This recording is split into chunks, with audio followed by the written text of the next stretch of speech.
Selamat pagi dan kembali lagi bersama Apple Recren. Semoga kita diberi kesehatan dan murah rezeki. Mari kita analisa emas ya. Sekarang harga emas di 2018 ya. Sekarang kita bisa lihat bahwa mapping ini seperti yang masih tetap hari Jumat kemarin ya. Ini sudah aku garis ya. Dia sudah break di 2003. Sekarang dia koreksi naik ke atas ya. Oke. Terus dia sekarang lagi mau uji yang namanya supply di 2020. Kalau dia bisa masuk, ada potensi dia mau kerja 30 ya, oke. Terus kita bisa lihat bahwa sekarang dia harganya di dalam pola segitiga ya. Kalau dia sampai ke tengah jalan dia jatuh, berarti bahwa harga emas hanya kerja. Dia akan cari namanya low high, habis itu dia lanjut turun lagi sesuai pola segitiga ya. Dia masih dalam pola segitiga. Kalau dia sudah cari high di sini, dia akan turun ke bawah lagi sekitar 1990 atau 68 86 ya. Habis itu dia lanjut ke atas lagi ya. Ini diantara dia mau pecah di atas atau di bawah atau masih dalam pola segitiga atas bawah, nanti tunggu hari hanya baru dia pecahin, baru lanjut di situ. Oke. Lalu sini sinyalnya sudah dibuat ya. Sell low risknya di 2063 atau 2070 dan sell medium risknya di 2045 dan sell high risknya di 2030 dan selanjutnya buy high risknya di 2000 dan medium risknya di 1986 dan low risknya di 1968 atau 60. Oke. Ingat ya, ini planning harga, planningnya ya.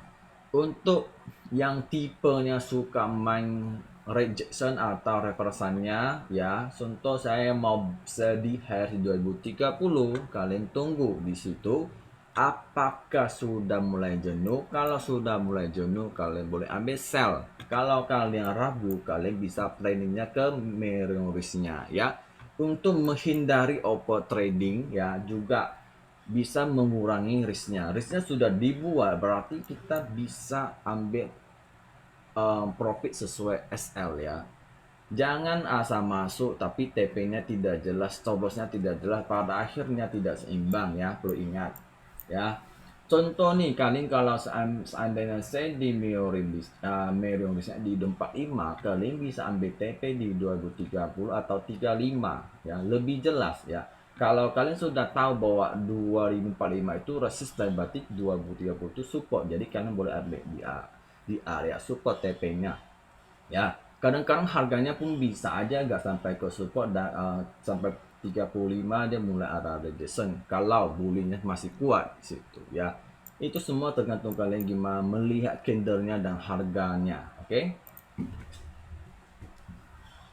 Ya, karena ini semua di zona resisten dan di bawah itu support ya.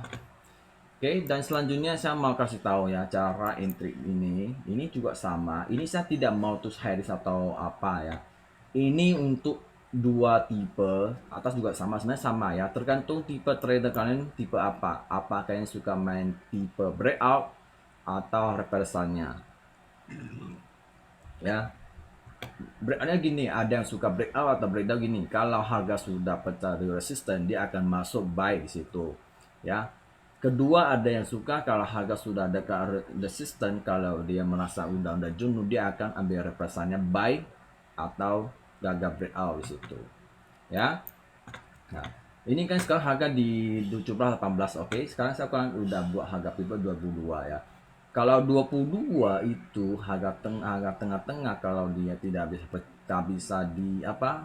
Di breakout, dia ada potensi dia turun lagi ke 18 ya. Atau 15 atau 9. Di sini ada support ya. Di sini ada ini support, saya kasih support dulu. Oke. Oke, sebenarnya dia resisten, misalnya jadi support. Oke. Nah,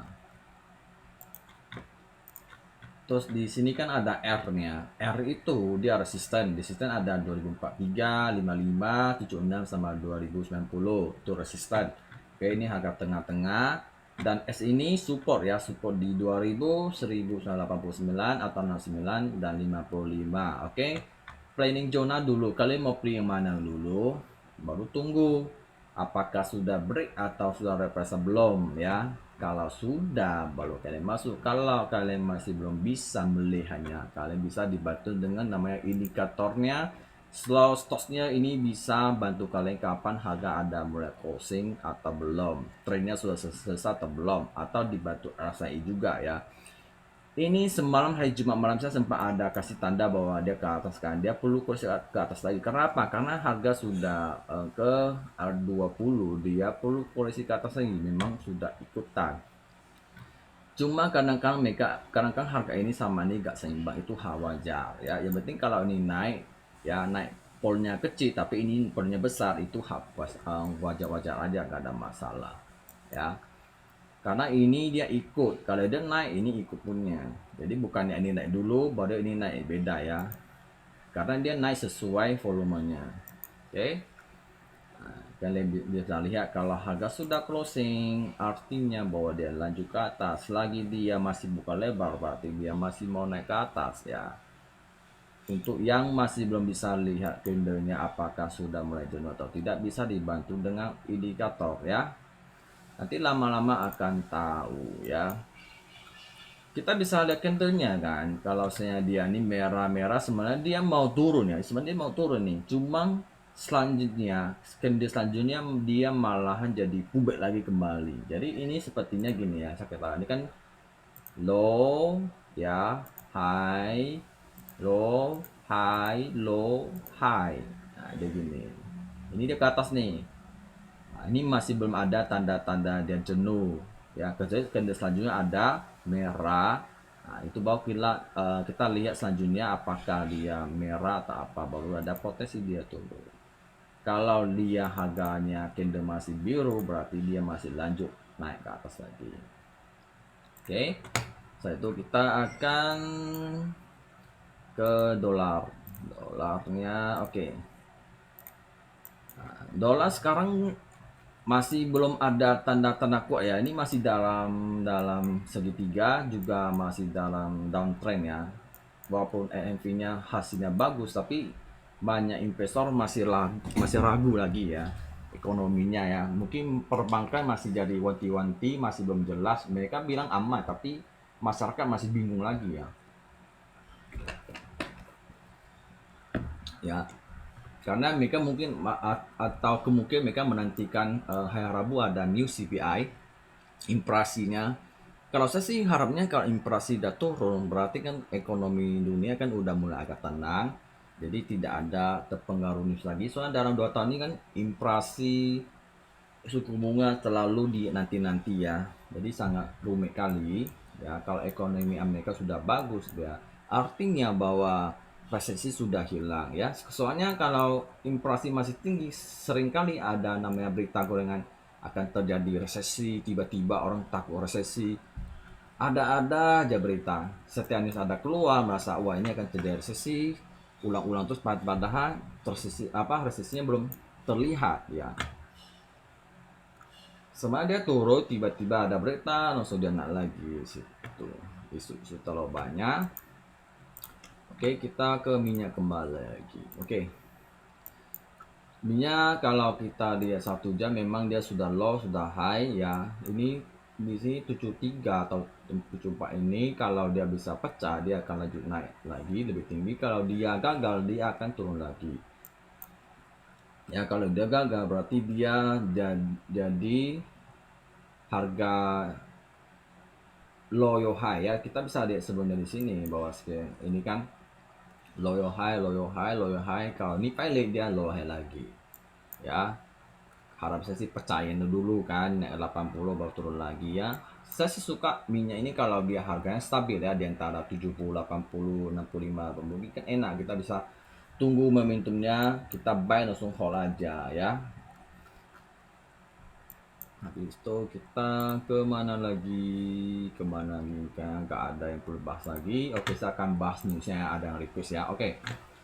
News hari Senin ya, cuma tingkat impresi dia rendah, depannya rendah. Oke. Terus ada persediaan grosir ya, rendah juga. Impresi konsumen juga rendah.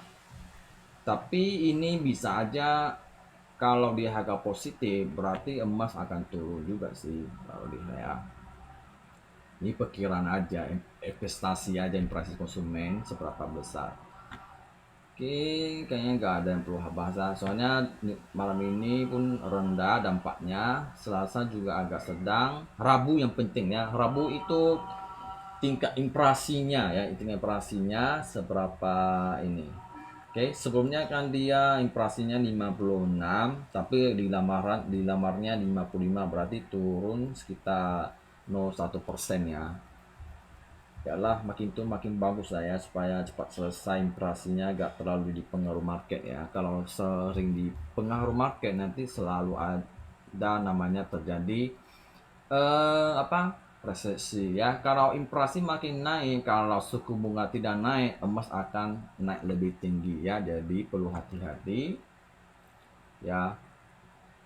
Kalau kita lihat bahwa bank sentral sudah tidak naik suku bunga, kalau inflasi dia turun, itu bisa buat emas turun. Ya, itu menurut saya. Kalau seandainya inflasi naik, kalau bank sentral tidak naik suku bunga, merasa kalau dia naik lagi akan terjadi permasalahan. Kedepannya mungkin emas akan naik lagi.